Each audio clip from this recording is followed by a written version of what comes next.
लगता है सबने रेस्ट ले लिया, या फिर पता नहीं। आपकी तो चटनी यही हम सबसे बहुत बड़ी गलती कर लेते हैं कृष्ण भावना में।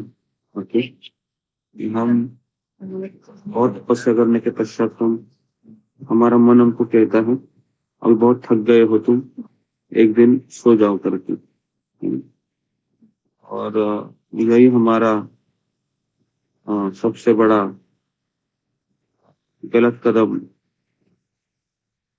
हो जाता है, क्योंकि कृष्ण भावना में कोई छुट्टी नहीं होती है।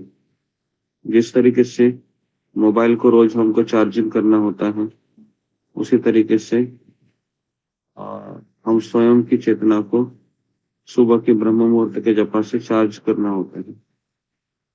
तो उपवास करना बहुत अच्छी बात है, लेकिन उपवास के साथ साथ इस बात को याद रखना कि मुझे रोज जपा करने के लिए उठना है, मुझे जपा करने के लिए दृढ़ निश्चय होना है, तो मुझे कोई रेस्ट नहीं लेना है।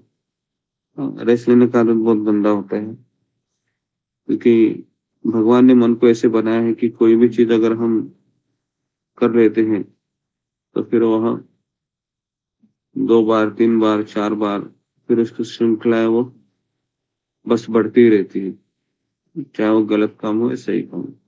अभी हम यहाँ पर कृष्ण भावना का अभ्यास कर रहे हैं, भक्तों के संगति में कर रहे हैं, लेकिन ये भी जब तक है तब तक मैं करता रहूंगा, करती रहूंगी। और जिस दिन भक्तों का संग छूट जाएगा वो वापस फिर खींचना बहुत कठिन है, मैंने स्वयं अनुभव किया है।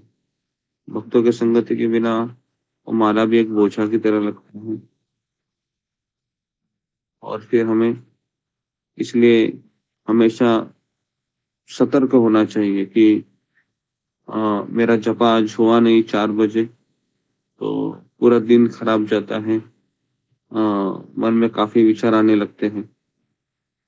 मन के विचार को सुनते रहना ये हमारा सबसे बड़ा ड्रॉबैक हो जाता है। मन का कभी मत सुनिए, क्योंकि मन है वो कहेगा कि आ, अभी तुमको जपा करने के लिए उठना है, और उठने के बाद बोलेगा कि अभी जपा मत करो, सो जाओ करो। तो मन है वो हमें पागल बना देता है। तो इसलिए हमें आ, गुरु के आदेश को फॉलो करना इसलिए जरूरी होता है, क्योंकि हम अपने मन से कृष्ण भावना का भी गलत अर्थ लगाते रहते हैं।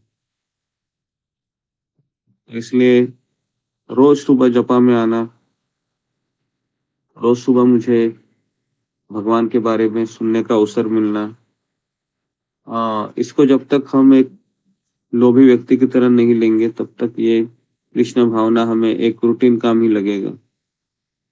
तो हमें रूटीन काम से ऊपर आना है, और हमेशा इस चीज को याद रखना कि कृष्ण भावना में कोई छुट्टी नहीं है। यहाँ पर कोई छुट्टी नहीं है। छुट्टी जिस दिन हम लेते हैं उस दिन हम माया के तीव्र प्रकोप को सहन करना होता है। इसलिए हमको सुबह जपा में आना ही चाहिए। जपा में आने का नहीं आने का अर्थ है कि हम अपने पैर पे कुल्हाड़ी मार रहे हैं, है ना, क्योंकि ये कार्य हमारे हाथ में है, सुबह उठना, जपा करना, इस तरीके से। ठीक है, तो हमारे हाथ में है ये सुबह जल्दी उठ के जपा करना, और कोई रेस्ट ना लेना। रेस्ट मतलब छुट्टी। ये छुट्टी सबसे भयंकर चीज होती है।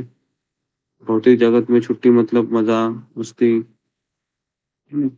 लेकिन आध्यात्मिक जीवन में कोई छुट्टी नहीं है, क्योंकि आध्यात्मिक जीवन में निरंतर सेवाएं रहती हैं, निरंतर नाम जप, हरि कथा, अनंत। अनंत का अर्थ है कि बस ये चलता ही रहता है। इसलिए हमें भगवान का नाम का आश्रय लेना चाहिए, जाप करना चाहिए। ठीक है, तो बारिश बहुत गिर रही है हमारे यहाँ पर, तो इसलिए लाइट भी चली गई है, तो लेकिन नेटवर्क है। तो अभी हम जपा करते हैं। आप सबका बहुत बहुत धन्यवाद। शिल प्रभुपाद की जय, गुरुदेव की जय। प्रणाम सभी भक्तों को दंडवत प्रणाम।